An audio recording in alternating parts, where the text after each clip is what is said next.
Thank you for coming today. Last night, in conjunction with the Pennsylvania State Police, the Federal Bureau of Investigation, detectives arrested 28-year-old Brian Christopher Kohlberger in Albrightsville, Pennsylvania, on a warrant for murders of Ethan, Zana, Madison, and Kaylee. I want to personally thank these agencies for their assistance in this case. Kohlberger resides in Pullman, Washington, and is a graduate student at Washington State University. We will provide as much information as we can about the extradition to Idaho and the criminal process. However, due to Idaho state law, we are limited in what information we can release today until Kohlberger has his initial appearance in Idaho court.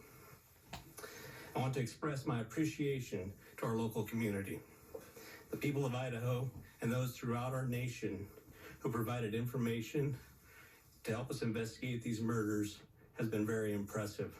We've received over 19,000 tips, and we've conducted over 300 interviews. To recap this case, on the evening of November 12th, Kaylee and Madison arrived home at about 1:56 a.m. after visiting a local bar and street food vendor. Ethan and Zana were at the Sigma Chi house before arriving home around 1:45 a.m. The two surviving roommates had also been in the community but returned around 1 a.m. On the morning of November 13th, a 911 call was made at 11:58 a.m. reporting an unconscious person at the residence. The call came from inside the home from one of the surviving roommates' cell phones. Moscow police responded and found 2 victims on the 2nd floor and 2 victims on the 3rd floor.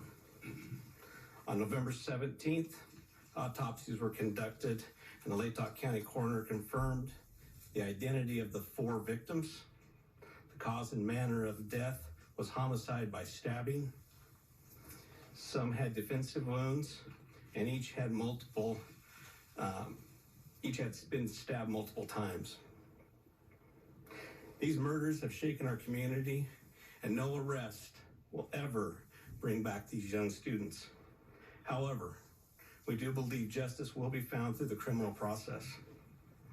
This was a very complex and extensive case. We developed a clear picture over time, and we stand assured that the work is not done, but be assured the work is not done. This has just started.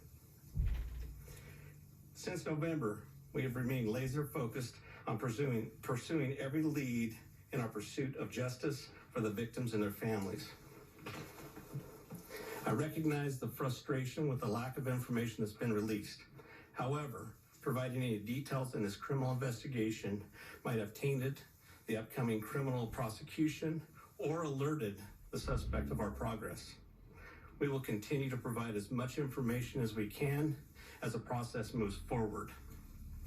Today, I want to specifically thank our dedicated Moscow Police Department detectives, patrol officers, the Idaho State detectives, the Idaho State troopers, and their crime lab technicians and scientists, and the Federal Bureau of Investigation for the resources and personnel to conduct this massive investigation.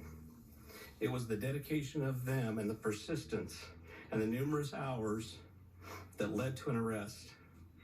Fortunately, these highly skilled people worked together as a cohesive team to solve this case.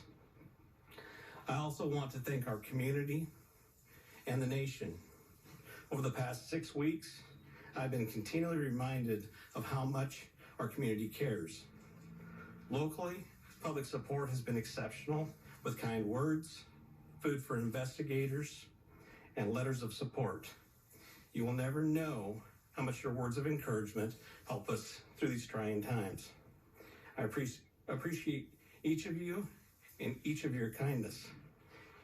Agencies and individuals from across the nation have reached out to us to express their support to this department. I'm reminded how our Moscow community Our families and the nation has been impacted by this daily. Finally, I do want to thank our media partners for the help. You kept this in the news, you helped us with tips, you kept things going, and we truly appreciate that. And you are the product of those 19,000 tips that we received, which is an impressive number. I would like to invite Bill Thompson, the county prosecutor, up at this time.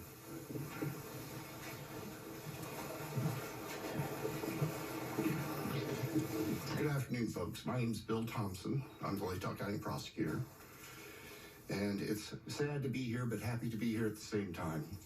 As Chief Fry indicated, a criminal complaint was filed yesterday here in Latah County, charging the defendant, Mr. Kohlberger, with 4 counts of first-degree murder, in addition to felony burglary, which involves entering the residence with the intent to commit the crime of murder. Mr. Kohlberger, and let me preface, there is a pending case now in court, and I and my office and the investigators have to live with the restrictions that our Supreme Court places on pretrial publicity. That said, I promise you we will share with you, through the court process or otherwise, whatever we are allowed to. I just appreciate your patience on that. The factual basis for the charges are summarized in what's called a probable cause affidavit that is on file with the court. According to the rules of the Idaho Supreme Court, that is sealed until Mr. Kohlberger is physically back in Latah County and has been served with the Idaho arrest warrant. At that time, we expect that that affidavit will be available to you so you can share the true facts with all of your readers and your watchers and your listeners and all the people who are interested and really need to know what's going on. So please have patience with us on that. We hope to get that to you as soon as we can. As far as Mr. Kohlberger, I can share with you that he is a graduate student at Washington State University and has an apartment residence over in Pullman. He has had an initial appearance in front of a judge in Pennsylvania. He is being held without bond, and the warrant from our magistrate judge here also provides for no bond. We understand that he's scheduled to be back in court in Pennsylvania next Tuesday afternoon, and that a public defender has been appointed for him there. The process at this point is, since he was arrested in another state, he has the opportunity to either waive extradition and return voluntarily to the state of Idaho, or if he prefers not to waive extradition, then we will initiate extradition proceedings through our governor's office. If we do that, it can take a while for him to get here. So again, I'm asking for your patience and understand that's just the way the system works. Once he gets here, he'll have an initial appearance with our magistrate. They'll deal with issues such as making sure competent counsel is representing him, and the case will be scheduled for further hearings. Your primary source of factual information is going to be the court record, because that's what the Supreme Court says we need to refer you to. So please pay attention to what's going on in court and have people there to watch and hear what's being said. As an attorney, myself and my office, we are limited on what we are allowed by the courts to say outside of the courtroom. So please just work with us.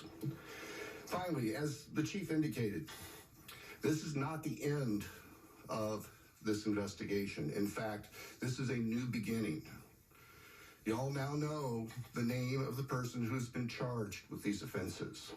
Please get that information out there. Please ask the public, anyone who knows about this individual, to come forward.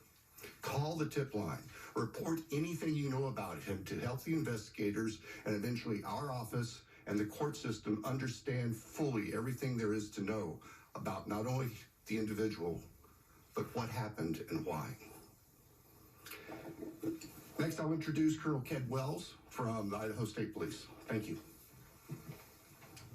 All right, we'll get back to that press conference in just a minute, but a couple things I just wanted to make note of. Number one, the folks out there in Idaho, incredibly competent in putting this investigation together with the world watching, and really nice. They're really nice. They've been very cordial with everyone. It can be very tense. And sometimes it could be that adversarial relationship between whether it's the public and investigators or the media and investigators, but not so in this case. Final thing, they follow the rules, which is good. Dot the I's, cross the T's, because ultimately, if you believe this is the man who did it, you want to make sure that you can convict him in a court of law and that the conviction sticks. When we come back, we'll hear from the state police. We'll also hear from the university president and some